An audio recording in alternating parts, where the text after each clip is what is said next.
Hello and welcome to Career Conversations. My name is Richard Retha with the APH ConnectCenter. We are pleased to be hosting another Career Conversations. I'm going to hand it off to Lori. Lori, I can hear your volume just a little bit, but you're on. Okay, hold on, let me.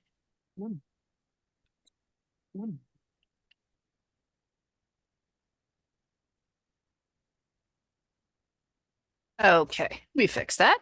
Okay, so thank you everybody for coming to Career Conversations. And tonight we have Andres Gonzalez with us. Andres is a senior software engineer.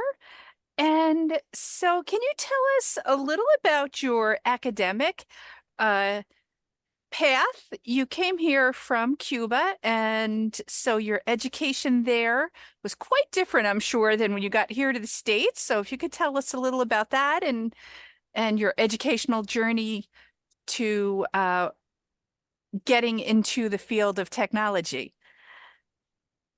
Well, thank you, Lori, and thank you, Richard, and thank you to you all for inviting me to take part of this important program. Yeah, I was born and raised in Cuba, and I'm totally blind, and I attended actually the only school for the blind in Cuba, in the whole island, and that was my elementary school and my junior high school. And then in my high school, I went to what we call, I believe, an integrated school. So it wasn't a school for the blind. As a matter of fact, I was the only blind student in that high school. I got my degree in mathematics from the University of Havana in Cuba. And that was pretty much my undergrad education while I was living in Cuba. I finished my master's degree in France, in the Carleton University in Paris, in mathematics, applied mathematics, and then was able to come to the United States in mid-1990s. Okay, and so since you're totally blind, did you use Braille a lot while you were working on your academics in mathematics? Definitely.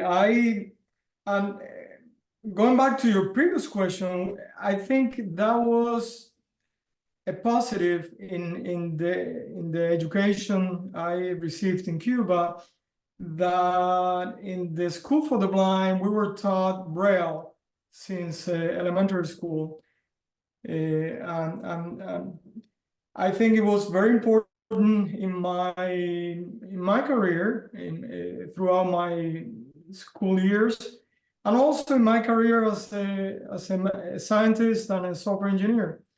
I definitely believe that Braille is an important part of the formation for a blind professional, Braille literacy. So I definitely I would encourage everyone who is blind or visually impaired to learn Braille.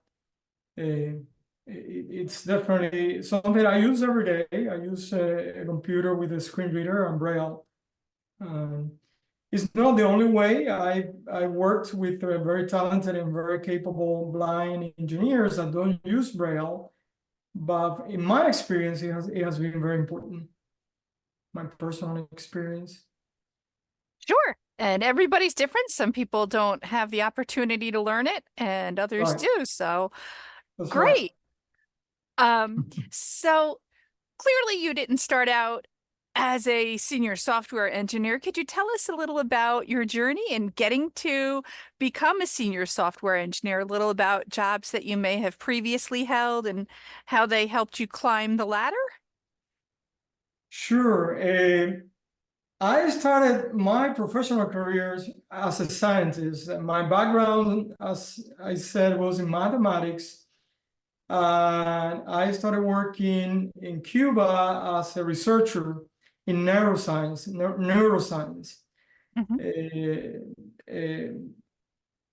And being blind scientist, I of course was required to read a lot of literature, scientific literature. and program computers for scientific research.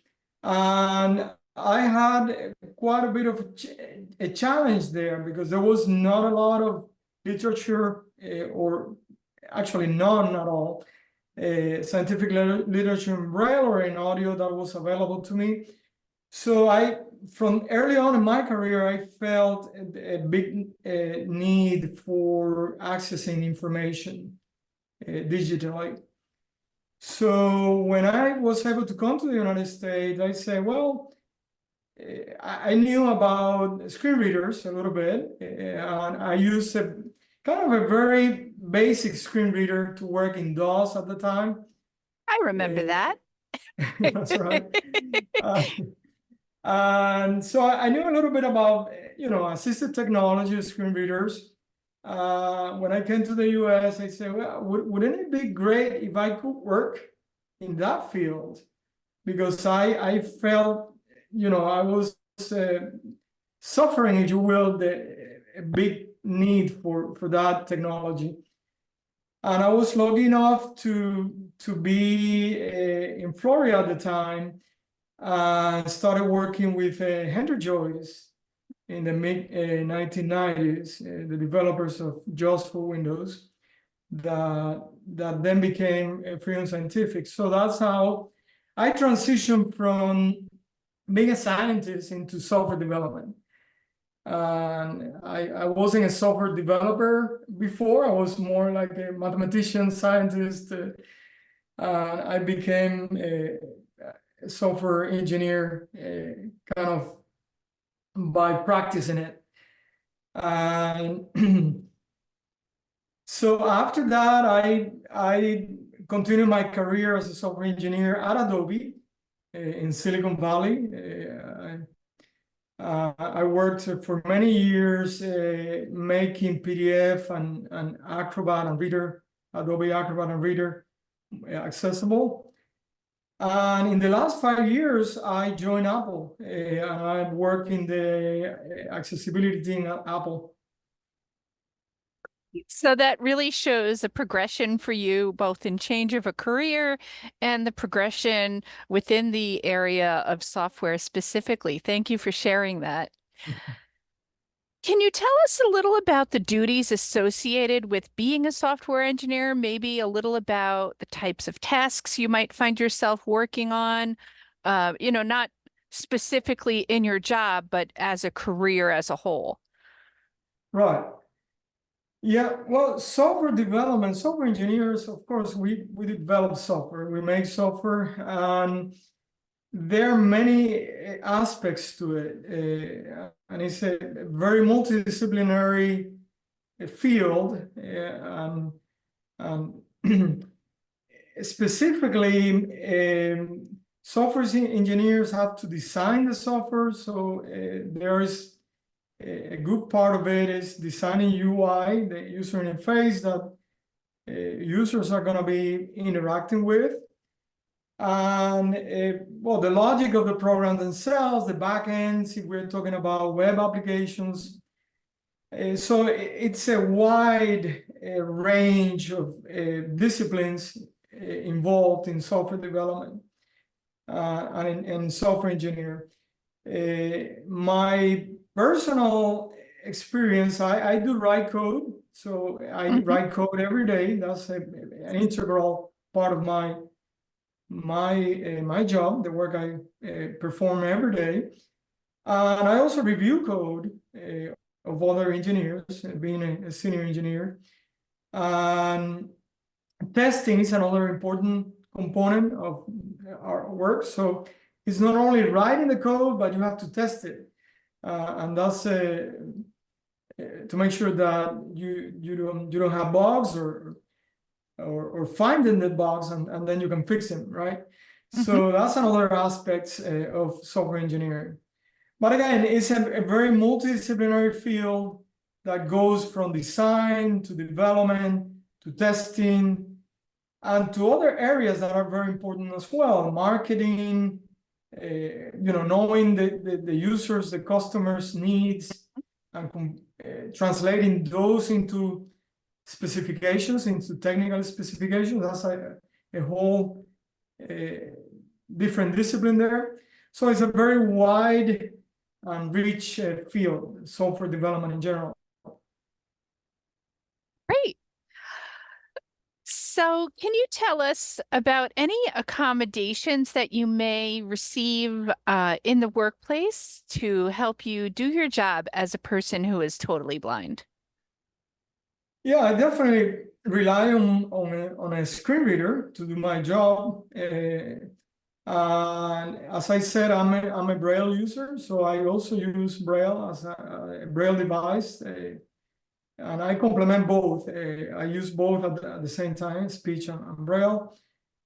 And essentially, those are the main accommodations I need. I think that in occasions, it may happen more often than you want. There are tools that we use in our everyday work that are not accessible. So for me, it's an interesting situation where I'm working in making products and software more accessible. And I also am a user, right, of our accessibility and our assistive technologies. And I feel the pain that our users feel as well in some of the tools that I use in my job. So that's one aspect that sometimes I have to find ways around to perform certain tasks. And sometimes my team actually helped me out to perform some tasks. So in software development, in many disciplines, but in software development in particular, we work in teams, and teamwork is very important. So as you are thinking about starting your career, that's a great skill to think about and to acquire teamwork skills. So it's good that you share knowledge, that you are not afraid to ask for help. And we encourage every member of our team to actually ask questions. Never there is a question that is too trivial to ask. If you have a problem, you should ask for help to your colleagues or to your teachers, and that's an important skill to keep in mind. Teamwork is very important. It's important at school. It's important in your workplace. Yes, that's very true. Being part of a team is essential. Absolutely. You primarily work remote now. And can you tell us maybe some pros and cons to working remote? What you personally feel maybe some pros and cons? Yeah, well, you don't have commute time. That's a pro. That's true. It's true. I being a very dedicated, to put it nicely, to my job, I find myself working many hours, working at home, and I've been doing it for a long time. I've been working remote for, oh gosh, I don't know, 16 years? No, more than that now. Almost 20 years, I think. Well, around that, between 15 and 20. But so I definitely work long hours working at home, because you are never away from your computer and your office, your home office.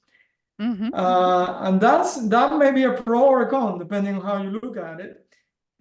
You have to be really disciplined I definitely put aside family time as well. So it's important that we all have some work-life balance as well.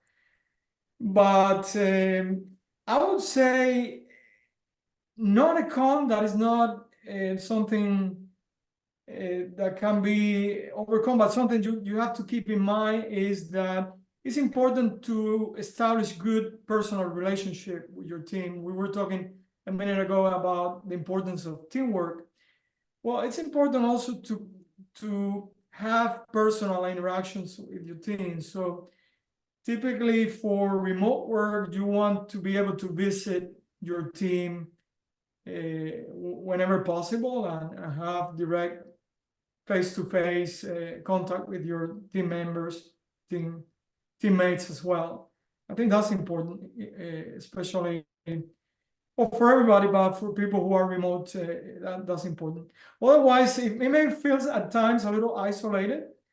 You are not in the office, having coffee with your coworkers and friends, but if you get that occasional visit to the office and have that face-to-face interaction, I think that's a good middle ground there.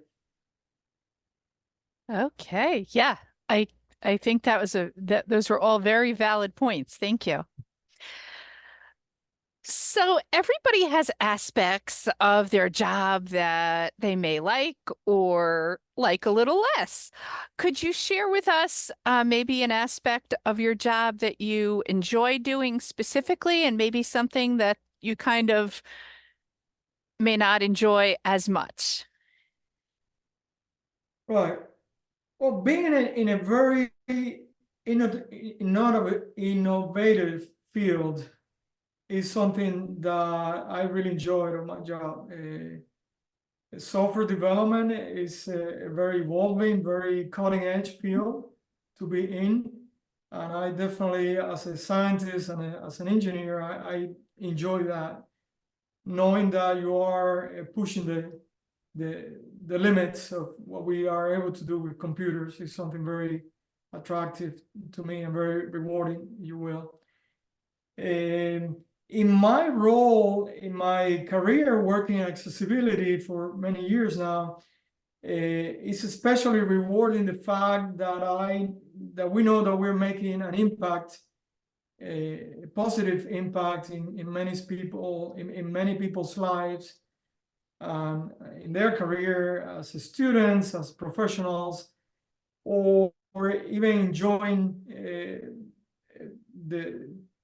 the internet or digital information in general. So that knowledge of knowing that you are making a difference in people's life is very rewarding as well. Yes, so true. Right. Okay. I just want to remind people that you can type your questions into the Q&A or the chat, and in a few minutes, Katie will be going over those questions. Richard, do you have anything that you would like to ask at this point?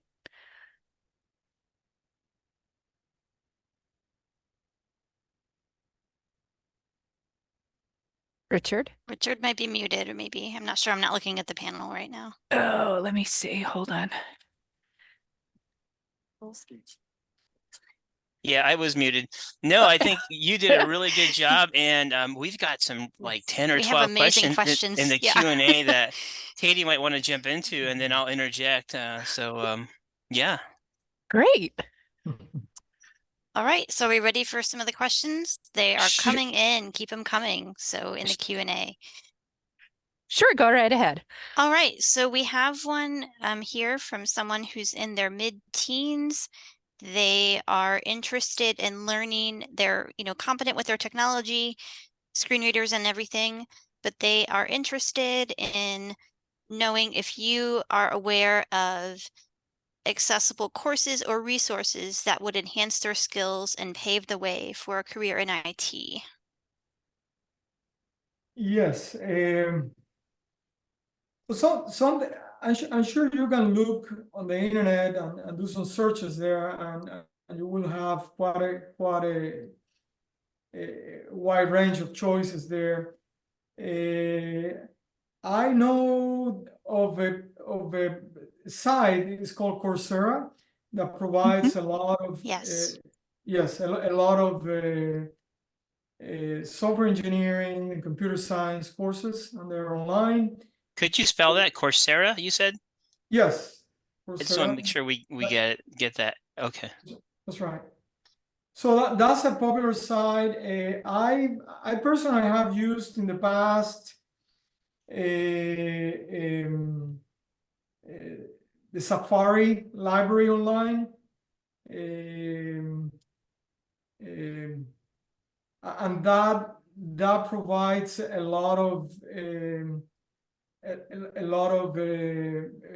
books, digital books, and it's a great source for technical books in software engineering and computer science as well. Also, just a disclaimer, if you have Bookshare access or can get a Bookshare membership, which you should, if you're in school, you should be able to get one as a student. Bookshare has many books on software and coding as well. Thank you. Yeah, that's a great source as well. Great resource to keep in mind. Definitely. And in Bookshare, you are going to have a lot of accessible books because they do a great job in making technical books accessible. Yes. Yeah. Yeah. As a clarification, someone did ask, how do you spell Coursera? Would you know, Andres or Katie? I think it's Coursera. Yeah, that's correct. Okay. Yes, it's a great platform. I've taken courses with it before, and I was skeptical about their accessibility, but pleasantly surprised. So Good that to shows know. That's always nice. right. It's always an That added shows my bonus. cynical accessibility hat. There we go. All right, shall we move on to the next question? Sure, go right ahead. So we have a TVI with us tonight who has a student in the 5th grade who is interested in coding. This is so cool. The TVI doesn't have coding skills, but she wants to help her student, be able to give her some guidance. So any suggestions there? Yes, oh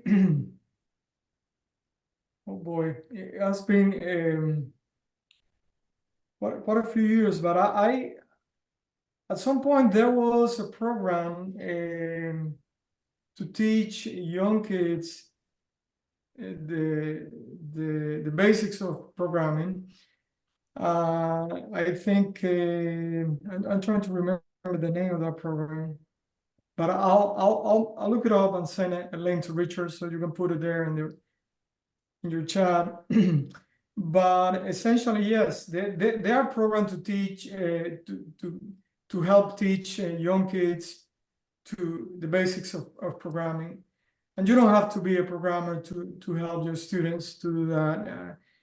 I think the basic concepts of programming are primarily logic concepts. So it's all about basic logic. And I'm sure you will master those with no problem. And the rest is learning the syntax of a particular language, and that's a very basic instructions that you can handle with no problem as well. So it's perfectly possible. They are. I wish I would have the names of those programs, but we'll find the links and they You can are. just send them to me and we'll. Yes, that's right. And we'll make sure that they get included. APH also has our coding symposium that we've done for a few years now, and some of those are archived on the YouTube channel. So you may want to check that out as a TVI. And for some of the very basic logic things that were being mentioned, local libraries have some great resources. You may have to adapt some of them depending on the student's visual acuity and visual needs. But, some basic types of stuff you can very often find at local libraries. And they let you, check them out as if it was a book, and then return it. That's great. One final resource on this. APH also sells a product called Code Jumper. Yes, that I couldn't think of it. Thank you, Katie. Might be a good, at least something to look into, and you can find that on the APH site, or we can get a link to you if you want that. So, a lot out there. Yeah, I have to say that my hat's off to APH for this program, for the coding symposium as well. Those are great initiatives, great programs. So I definitely encourage everybody who who is thinking in this field as a potential career, that take part of those programs, take advantage of those programs. All right, next we have a question that's asking, how do you know what to develop using code? Are you given a task or project that you have to make happen with the code? Right. Yeah, the development cycle goes through different stages. And one stage is defining what we're going to do. What are the pain points of our customers that we're solving? What new features we are creating? And that, I would say, is like a planning or design phase of the development cycle. And that's where, we get input from different sources. And that's where, a multidisciplinary team plays an important role. Because we as developers, we listen to our customers and then we convert the needs of our customers into technical specifications.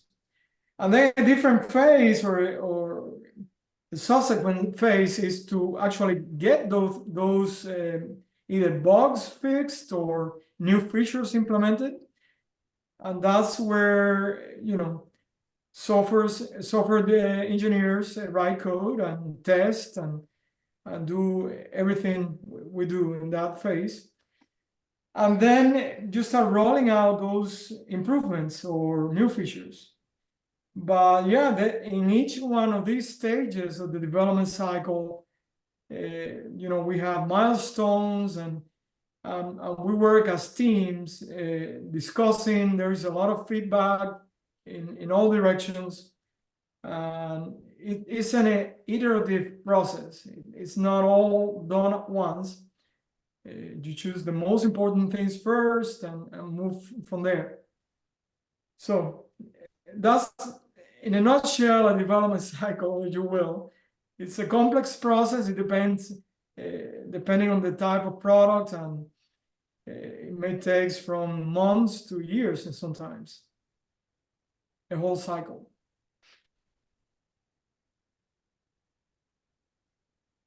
Great. We have a question about networking. Can you talk a little bit about the role that networking played in your getting the positions that you've had and how you've gone about that? I think it's crucial in any field, in particular in software engineering. Yes, you definitely want to take advantage of every opportunity you have to extend your network of contacts in your field and beyond your field. Scientists, students, professors, everywhere, that you have an opportunity to. I think social media plays a role, an important role nowadays on networking. You may find some of the professional social media sites like LinkedIn, for example, useful. So if you are starting your career, you may want to, even being a student, you may want to start to create your profile in a site like that. I start creating a network of professionals that you can learn from, receive information from, and that you can contribute to as well. I'm sure you'll be able to contribute to your network as well. So it goes both ways. You benefit from it, and you also contribute to it. And the more you do both of those things, then the better off you're going to be in your career. It has been very important for me in my career, working, for sure. All right. Next, someone is wondering, what screen reader or screen readers would you say are compatible with coding platforms? I would say all of the major screen readers. I wouldn't mention names because I may be biased, but I think I've used all of them, or most of them, I would say. And And I would definitely encourage you to use the one you feel most comfortable with, or whatever is required in your institution, either your school, your college, if you're in college, or your workplace. If you have a choice, if you can make a choice, I think it's important to become proficient in your screen reader, and whatever you feel most comfortable with, I think it would be the best choice for you. I heard of screen readers users that actually use more than one screen reader, depending on what they are doing, depending on what task they are performing. So that's definitely a valid option as well. All right. Can you talk about the, when you're developing software or coding, do you have a chance to work with colleagues if, maybe something is not accessible, or how you resolve that? Yes, all the time, all the time. As I said, the interaction is very important, it's vital. In all the teams that I've been part of, I work closely with all my colleagues. Yes, sometimes you need assistance. I think everybody needs assistance, whether you are a screen reader or you have a disability. It's important that we help each other always in a team. You can think of a development team as maybe as a sport team where you have to work as a team to get a goal or a touchdown or bat a home run.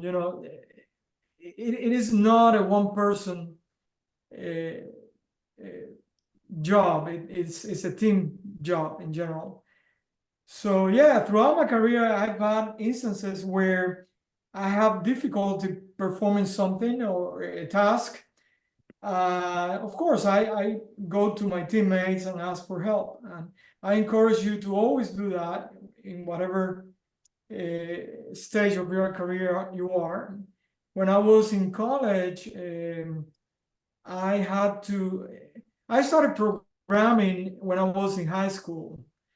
That was my first, in 10th grade, I believe I took my first programming class.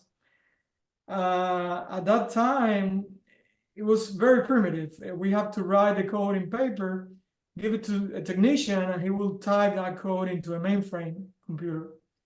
And then he will give you the errors, the compilation errors in another piece of paper. So to do that, I had to rely on some of my friends at school to get that, to know what errors I got in my program there. Later on in college, I took another programming class while I was studying mathematics. And again, I didn't have a screen reader at the time. So I have to partner with friends who were taking the same class or work together on that. And we help each other. I would maybe help in areas where they needed help, and they would help me reading the screen of the computer to me. And that goes on. I mean, that is true also in my workplace. I help my colleagues, and sometimes I need help as well. So never feel shy or afraid of asking for help. People are always willing to help, and it's a totally normal thing to ask and to expect to help each other. Think of it as society being interdependent. Exactly. Yeah. Another question. One anecdote that I can tell you very quickly about help, and sometimes the community is also important, very important. When I transitioned from the School for the Blind in Cuba, from junior high school to high school, I went to a high school that it was like a vocational school specialized in science. So we had curricular activities in math, physics, chemistry, and so forth. But there was no material accessible to me. I mean, all the books were in print. There was nothing audio or braille or anything like that. So I faced that problem at that time, 10th grade, when I started high school. High school in Cuba started in 10th grade. Well, I said, what can I do now? Well, my family started recording some of the textbooks in tapes for me, cassette tapes at that time. But there was a lot to record. I mean, history, geography, this and that. And it was not only a family project, but some of the family friends actually pitched in and started recording some of the books for me in tapes. And to me, that taught me a great lesson. I think we all depend on each other, and sometimes the community is very important as well. Whether it's your family, your immediate family, your extended family, your friends, your faith organization, or your community library, as Katie mentioned before, those are very important resources that you are, as a student or starting your career, should take advantage of. Great. Next, wondering if you can talk about how you've handled and overcame barriers in the workplace. Well, I think the key thing is to be adaptable, to be flexible, and to always find ways of overcoming problems. I think I wouldn't be honest if I would say that I haven't found difficulties throughout my career since I started studying, in college all the way. There will be always difficulties, challenges, but that's what makes us grow, right, as individuals and as professionals. So I would definitely encourage you to always think that obstacles are there to improve yourself. So whenever you find difficulties, obstacles, barriers, challenges, think of it as an opportunity to grow yourself and to overcome and to find ways of becoming successful in that. So that's always been my philosophy, and I think it has served me well, and I'm sure it will serve you well as well. So yeah, there will be the challenges, there will be difficulties, but there is always solutions. Sometimes it may take a little more work. It may take a creative way of getting around problems. It may take help. Rahman to everyone. What time does this meeting end? Yes. So I hope that, I don't know if that answers your question, but I hope that gives you a little bit of encouragement. Yes, there will be difficulties, there will be challenges, but I'm sure you can overcome them as I was able to, some of them. So another question asking, what does a typical work day look like for you? And how has that maybe changed as your career has changed? Well, I start early in the morning and I work pretty much through all day. I take breaks and coffee breaks and lunch, and as everybody else. I many times come back at night at the office for an hour or two. So sometimes I joke with my family and say I have 3 shifts: the morning shift, the afternoon shift, and the night shift. But again, I also spend time with my family, my wife and my son, and I definitely enjoy that.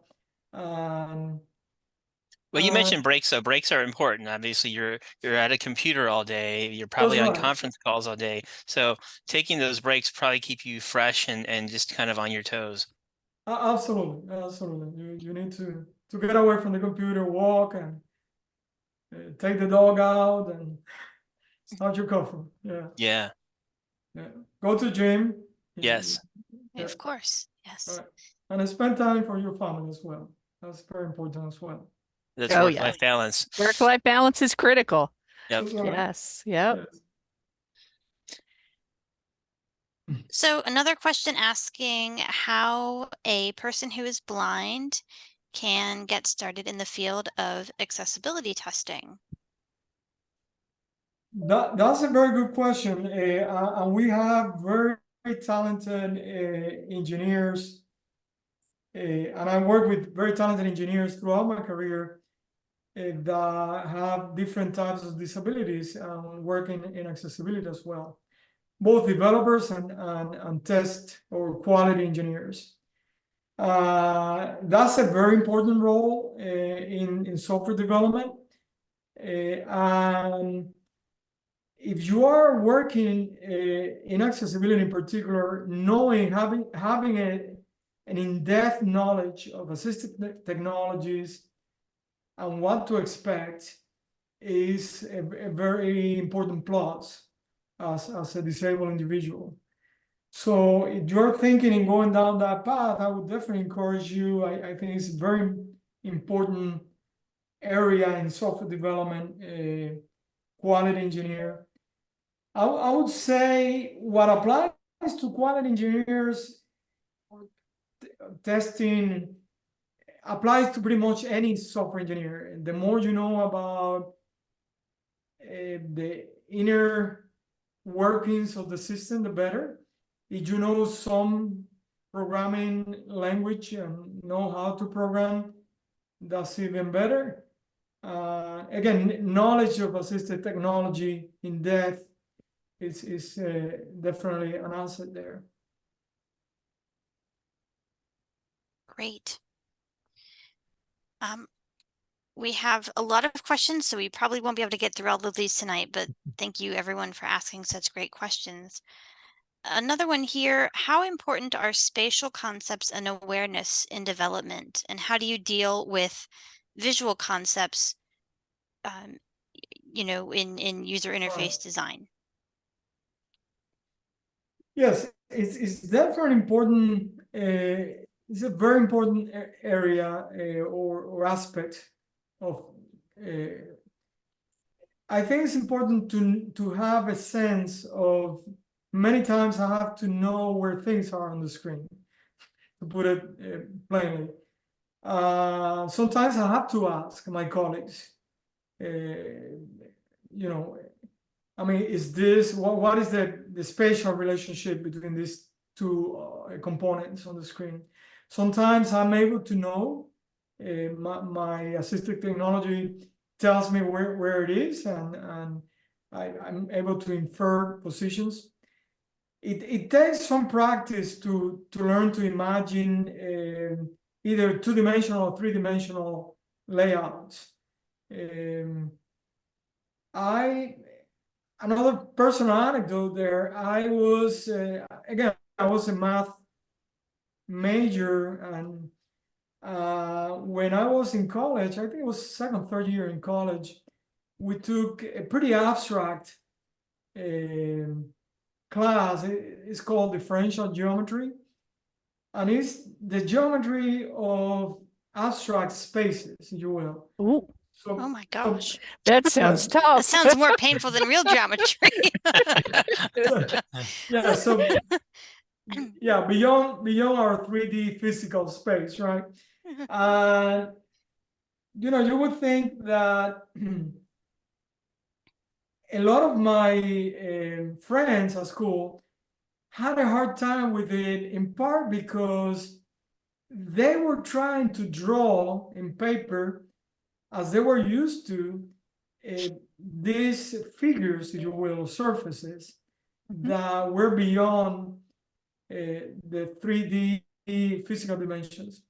And funny enough, because I was used to think of these things in abstract terms, and having mental representations of them, I think I had a little easier, not easy, but a little easier time with that class. So that tells you that sometimes having to develop those skills of, imagining things instead of drawing and looking at them in paper or in other physical representation, it actually helps you. And yeah, it actually sounds counterintuitive, but it may actually developing those skills as you grow up in your career would help you down the road. Excellent. Question asking about what do you think is an easy programming language to start learning? They don't have a coding background but are eager to learn. And this programming, would you say the programming language depends on the operating system or platform, or what are your thoughts on that? Yeah, I think any language would be a good starting point. They all have a lot in common. The basics are applicable to all of them. So the basics of programming languages I mentioned briefly before is logic. And you can pretty much write that logic in natural language, in English, if you will. So, for example, a line of code could be, well, if you are here at 6 p.m., then we have a meeting. So that can be a line of code, a couple of lines of code, maybe. So it's almost that type of logic. If this happens, then you do that. So those are the basics. Any language can help you get started. Of course, as you advance in your career, there are languages that are more popular than others, and there are languages that are better for some purpose than others. Depends on what you are pursuing, what path in your career you're pursuing. You will find what way you want to go. There are definitely very popular languages like Python, for example, comes to mind. Very popular nowadays because a lot of AI, artificial intelligence, and machine learning libraries and work relies in Python and others. It's not the only one, but that's a popular one, and it's taught in many universities.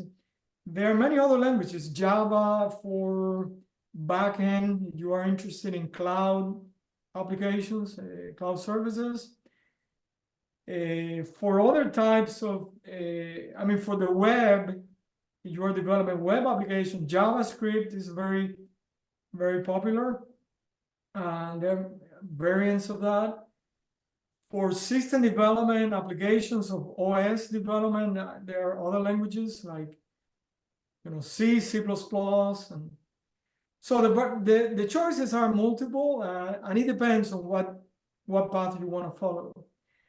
But again, to start, any one of those can be very appropriate, and not necessarily it has to be specific to a particular OS or platform. Many of these languages can be used in multiple, and as a matter of fact, they are used in multiple platforms. So don't feel that you're going to be boxed to a particular system or platform. If you learn those skills, you will be able to apply them in any operating system or platform. All right. Next, we have a question about, you mentioned that you use a screen reader in your job. Do you find that your software does or does not keep up with your workflow? Or do you think you can perform at a comparable level and speed compared to others on your team? Yeah, I believe I'm proficient. I'm proficient in my job. Yes, I think my assistive technologies help me to perform that job. I think in some instances it may take a little more effort.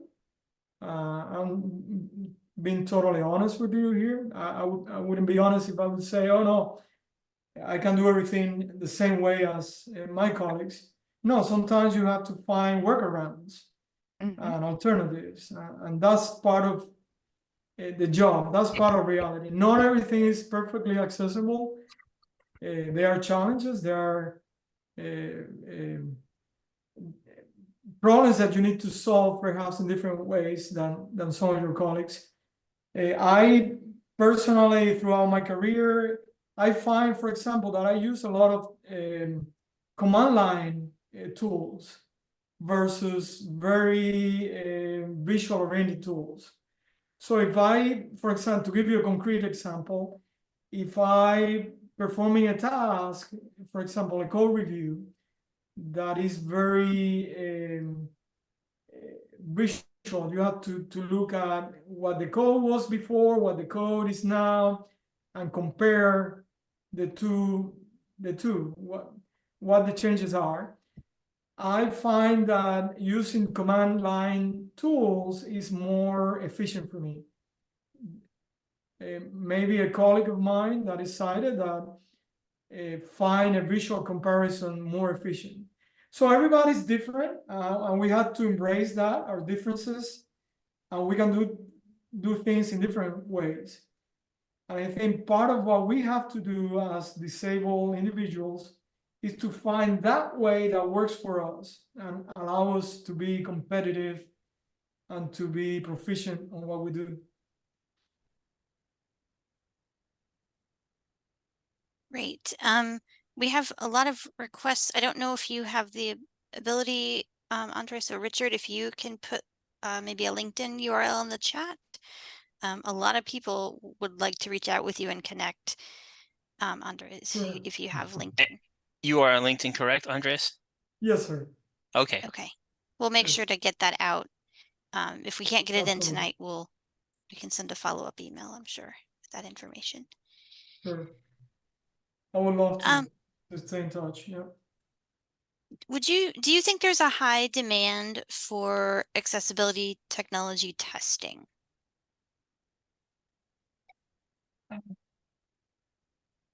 You know,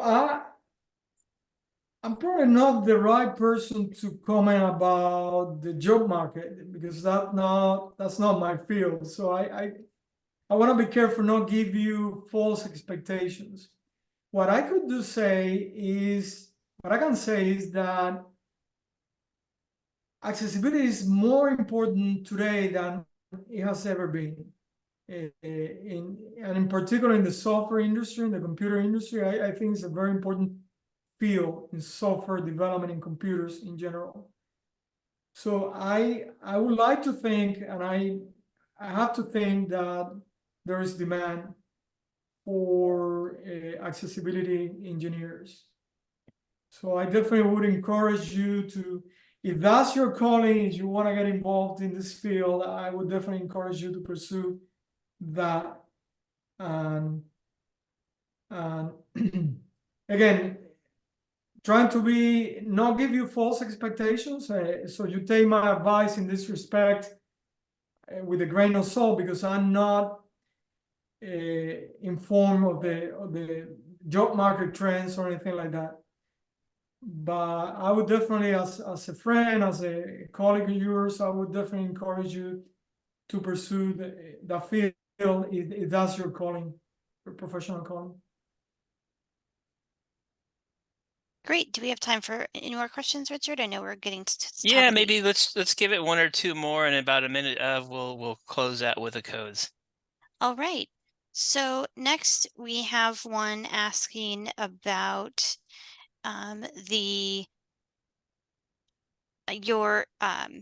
you mentioned getting your degree in computer science and how you approached, talking to your employer about your disability when you were when you were starting out in your career. All right. Yeah, thanks for that question. That's, I think, an important question. I personally, I'm very open about my disability. Every time I interview for a job throughout my career, I made it clear, not as an excuse or as an impediment, quite the opposite. I don't advertise it that I'm blind, and except for this event, of course. but but I don't hide it either. Every time to give you an example, for example, Katie Frederick to everyone. For CRCC credit, you must download, complete, and submit the verification of That's completion gonna take a minute. form that can be found at https:// Career Conversations Andres Gonzalez. To have these clock hours added to your CRCC certification file, log on to your profile on the CRCC website. Under certificates, click on the link to add pre-approved continuing education program, then click add CA pre-approved. It is best to submit this documentation as activities. Sorry about that, folks. Released on an annual basis. This form is for pre-approval by CRCC only and will only be added to your certification file with them. If you hold certification from other organizations, you will need to submit verification of attendance completion according to their requirements. all right. Okay. Very Sorry. good. Go ahead, Andres.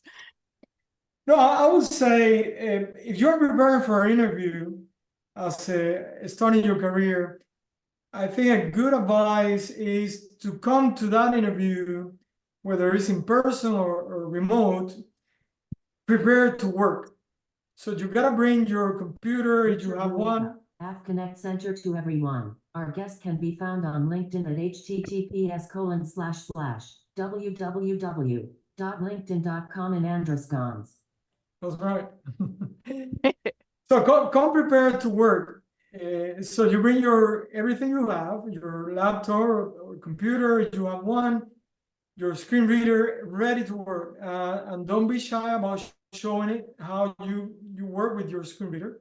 I always do that. I brought my laptop with my braille display and show my interviewers how it works. So that's how you do it.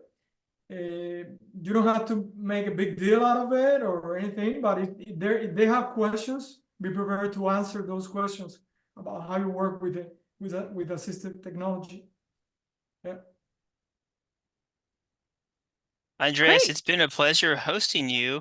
We're going to have to end this, and we'll end in just a second, and then we'll do the codes. But don't leave anyone. Thank you for your wisdom, your knowledge, your expertise in this hour of your day. We truly appreciate it, and we've had some great questions today, and we were able to address the majority of them. And thank you, Katie and Lori. Yeah, I want to thank you again very much for this opportunity and to you all there in the audience for your great questions and your interest. And I definitely encourage you to